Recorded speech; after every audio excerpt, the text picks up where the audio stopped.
healing. And I'd like to give you a round of applause for being together to help each other and to create a presence here where learning and knowledge and spirit can grow. So what I'm about today, I've come to do a workshop, but I wanted to give you a prelude to what we'd be talking about. In the next 2 or 3 years, the Earth is going to go through a very, very profound transition. And it's important that those people who have done their own spiritual work in consciousness be prepared for that and know that they have the power within themselves as a divine being to be able to shift whatever energies are transforming and shorten the transformation period and bring heaven on earth. So I think we're about on the threshold of that.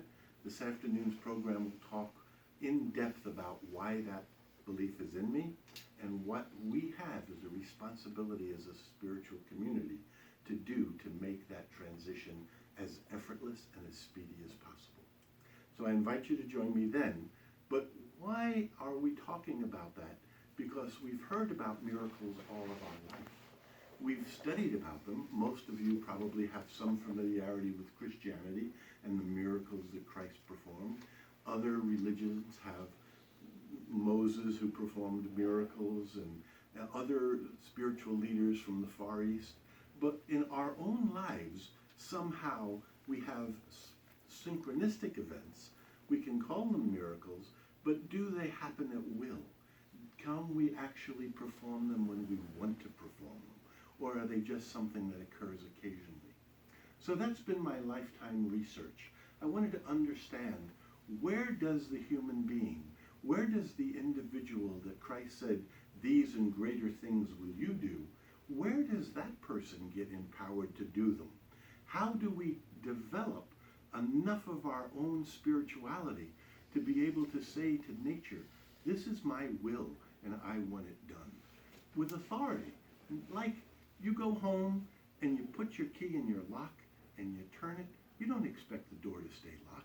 You expect it to open so that you can enter your home because you're the person that owns that possession. Nature should be the same for us. We're divine spirits in human form. And the only thing that keeps us from functioning with divine authority is the lens that we wear in our belief system. Bless you. Ever since we've been born, people around us, our genetic code, and our instructors have imbued us with beliefs that limit us to what we think is a separate individual. When we have worked on ourselves enough to see transparently through those beliefs, then we have divine authority. So my work was done with people that have spent approximately 40 years of their lives in deep meditation, transcending their senses. So there are different forms of meditation. There's contemplation, there's focus, there's analysis. These are all considered meditation processes, but one type of meditation that doesn't get involved with any of the senses, whether they're gross senses like hearing, taste, smell, sight, and sound, and touch, or subtle senses like imaginary sounds, like imaginary feelings, like imaginary touching, or imaginary smells. These are subtle and gross, but there is a type of meditation that actually transcends all of our senses, subtle and gross. We call that a transcendent meditation. Buddhists do it, transcendental meditators do it, Native Americans do it in sweat lodges. There are many, many, many authorities and practices that allow the human mind to go beyond its senses. But why is that important?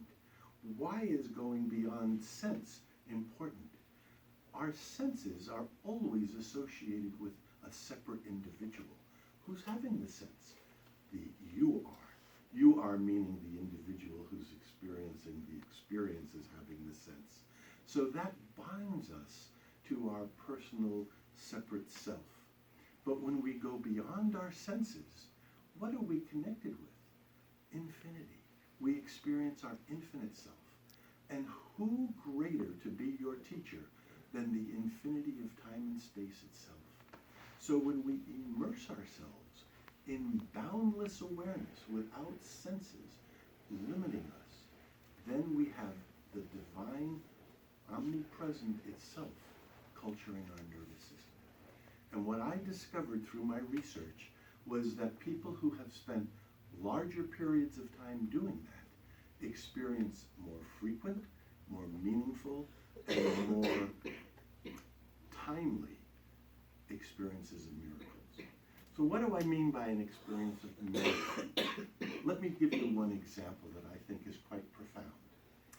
In 1973, I was attending university in Brockport, New York. I had a wonderful professor. Some of you may know him because he's still quite active in this area, John Mosier. Anybody familiar with John Mosier? There you go. John Mosier mentioned to me at the time that there was a city in the Adirondacks, or a small town, that had a unique language structure because it had been separated from the rest of the American culture for more than 25 years and had developed a colloquialism that was unique. And it was completely separate from everybody else. And I was fascinated by that. I thought, right outside of New York City, 3.5 hours away, there's an isolated tribe of people that speak differently than the rest of the country. How can that be when we're so close to the largest population centers on Earth? So back in 1973, I desired to go to that place. Nobody knew where it was. It was a legend in the Adirondacks. Does anybody know the town, by the way? I'll tell you the name at the end of the story. So I thought about it many, many, many times. You know, as a college student, you make up your mind, I want to do this, I want to do that. And I would go to the Adirondacks. I had a sales position at the time, and I would sell to different laboratories. Ayers Laboratories was up near the Adirondacks, and I would travel through. And I would stop in little towns and have lunch and coffee, and I'd ask people, do you ever hear of this place? Well, I gathered bits and pieces over a lifetime.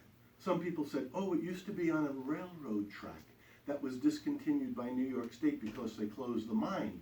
And the people liked living there, so they stayed there, but there was no way to get in and out to it. And then I asked people, I said, well, how far away from every place else is it? And they said, oh, it's at least 15 miles from the closest road, a wood road, a country road. So I thought, I don't really want to walk 15 miles to go see that place. I mean, that's a long walk back and forth. Probably take me a whole day to do that round trip. So over the years, I gleaned bits of information about it, never found out where it was, what it was called, but I found out it was so isolated that I didn't really want to get on my hiking boots and go walk all day just to go find it. In 1997, many, many years from 73, I woke up one morning and said, darn it, that's been on my mind for so long, I'm going to find that place today. I was awake very early in the morning because I had a meditation practice that got me up about 4 o'clock. And I called my friend at 6. I said, Wayne, I'm going up into the Adirondacks to find this tribe of people that speak a different language, and I've heard about it since 1973, and I want to go find it today. And he said, well, how are you going to find it? I said, I'm going to let Spirit guide me. I'm just going to trust. So I drove all the way up with Wayne. He decided to join me for the adventure, and we got to Old Forge. Probably many of you have been there. And we said, well, what do we do first? And I said, well, I'm starving from driving this far from Rochester. Let's have breakfast. So we sat down and we had a leisurely breakfast.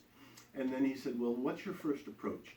I said, let's go to a hiking store and let's take out a trail map of the Adirondacks and we'll do, put our hands on it and see if we can dowse for the place. So we did a little more than dowsing. We took the map out. We looked for old abandoned railroad tracks and towns that were isolated. And we found 3 places that could fit the description. And we thought, well, how do we know which one of the 3 places it's going to be? And we didn't know. So we kind of felt the map and stuff. And I said, I think this is the one. He says, well, that's almost impossible to get to. I said, that's probably why I picked it. And first of all, it was about 15 miles by paved road to an entrance in the woods that they used to use to harvest lumber from that area. And then it was another 6 to 10 miles on that lumber road to even get near the railroad track. And the railroad track was 15 miles into the town. The Adirondacks are a big place. So we decided to head off in that direction.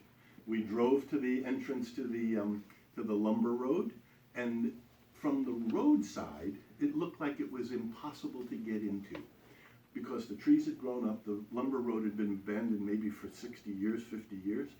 But when I I got out of my car and I walked in. I found out only the very few trees on the side of the road were about as big as my wrist.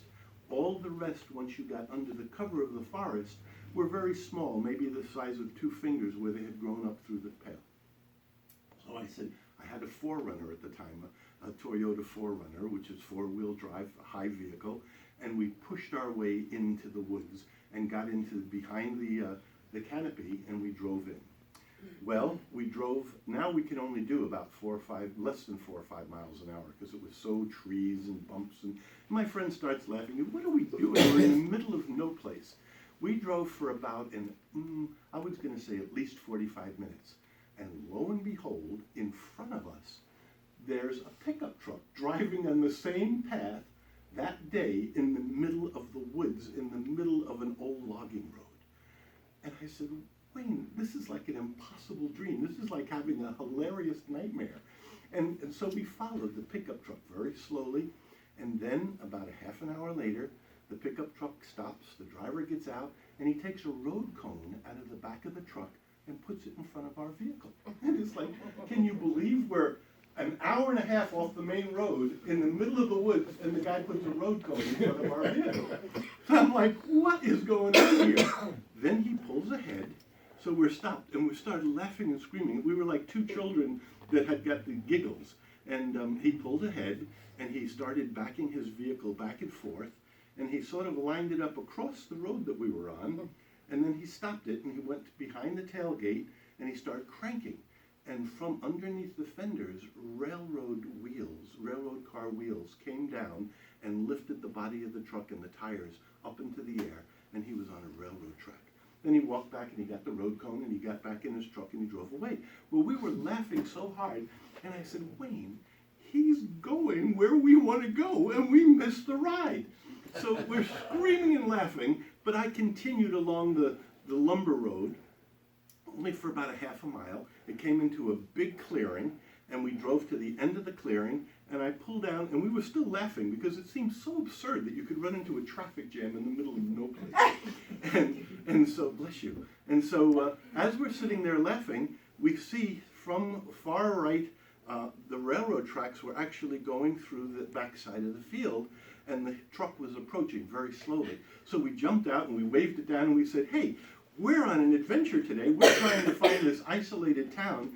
And he said, buddy, you arrived at the right place at the right time. He said, because this is the first time in 35 years that these tracks have been used.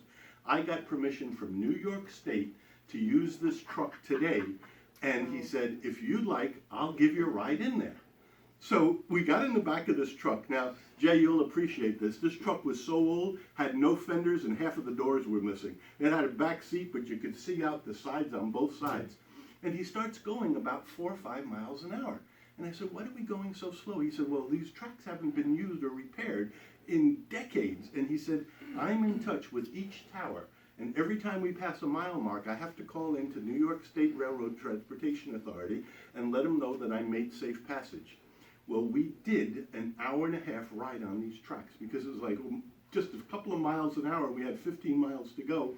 We went over things that would make Indiana Jones blush. We went over railroad trestles that you could see 200 feet down into gorges, and they were like wavering, and we're going across them, and there was no sides on the doors, so it was terrifying. Anyway, we arrive at this town, and the name of the town was Beaver Run. So I had this wonderful story, and why they used the train, that car that day, is because the Native American tribes that lived in the Adirondacks had made a wooden dam. And on that lake that the dam provided, they would bring in supplies in the winter with sleds. That year, the dam had to be repaired, and the state drained it, and they had no way to get the supplies into that town. So they petitioned New York State Railway Transportation to let them use this truck to bring supplies in and out. And that was the first truck in 30-something years. So when you think about a miracle and things converging in time and space in a moment, to be in the right moment at the right time and spontaneous correct action, to me that was a real miracle for me. And he gave us a ride back out, and we got our car and we went home that night. And Wayne says, how the devil do you do that? He said, like, how do you know it's the right moment that day? And how do you know to take enough time to have a leisurely breakfast and then figure it out? And we met the person in the moment he was getting into the railroad tracks, and I said, I don't know how we do that, but I really have to find out. So that's why I went back to university. I wanted to study the mechanisms that cause that to happen. What I found out is that as we expand our awareness through merging with that transcendent quality of nature itself, that quality cultures our nervous system. It imbues us with its own values. Do you ever have a dog or a parent or a pet or somebody you love that you hung around with a lot? You find yourself talking like them. You find yourself dressing like them, walking like them. You see two people walking down the road and they have a dog and you go, they both look like the dog. Okay? And we've all done that. Well, when you spend time with the infinite divine, in the infinite divine's own level of consciousness, you start to function that way. And we can take ownership of that then. Because you're no longer just your individual small self. Now you're identifying with my omnipresent self. So it's not as though your ego is stretching and becoming commander of natural law. You're merging with it spontaneously, and you don't have to try to make it happen. You just have a desire, and because you're connected with that divine nature, the desire is spontaneously fulfilled. I have lots of other wonderful stories to share with you, Jen. I don't know how much time I have. We're about ready to wrap up. Okay, I'm going to wrap it up. There's a couple of things I wanted to share with you. First of all, I want to do a very brief... Jay, would you be so kind to hold this for me? I'm going to like it later. One of the things I found out... Let me see if I can get this to work. Good. This is the first time they've lit, so we'll just let them stay lit for a second until they continue to burn. One of the things I found out in my research is that there's no way externally to tell if somebody can be a miracle worker. They look the same, they talk the same, they act the same. There's no external hint that that person has any kind of control over natural law. Matter of fact, sometimes they don't look like they have control over themselves. Okay? But there's one thing that you can tell, and that's the only thing written about in Scripture. How fast their supportive nature is fulfilled. So if a person has a desire and their supportive nature is fulfilled very quickly, their consciousness is growing to divine proportions. So can you hold this for me, please? It went out. That's okay. So I want to give you a challenge quickly. Maybe somebody can come up with it. I have a piece of fuel here. If I wanted to take the candle's flame from that candle and put it on this candle without using anything else but my body and this fuel, how would you do that? How would you problem solve that? How would you do that? I have a piece of fuel and my body. I can't use any clothing or anything. I just have to use my body and my own consciousness to take the flame from that candle and put it on that candle. The only way that I know how to do it is to establish myself in mindless awareness, in a state of awareness where I don't mind the fact that the fuel is on fire. I don't mind the fact that my body is going out all the time because I'm walking too fast. I don't mind the fact that my body is experiencing this. I don't mind the fact that the candle is on the other side of the room. I only mind, oops, here we go, my intention. Now when you can do that, other people can observe you doing that, and they can say, that's either a trick or that's something special. And if you can do something special, as easy as that, maybe you can do something more special. Maybe we have within us the ability to actually change the way the world evolves, to end the suffering, to bring peace to humanity. Maybe it doesn't take very many people being able to do that. Maybe just a tiny little handful, enough people that are in this room to change all of life on earth to heaven. I just wanted to demonstrate this to you so that you can feel, because you're no different than me, that you have that capability to do that. Thank you for being a problem.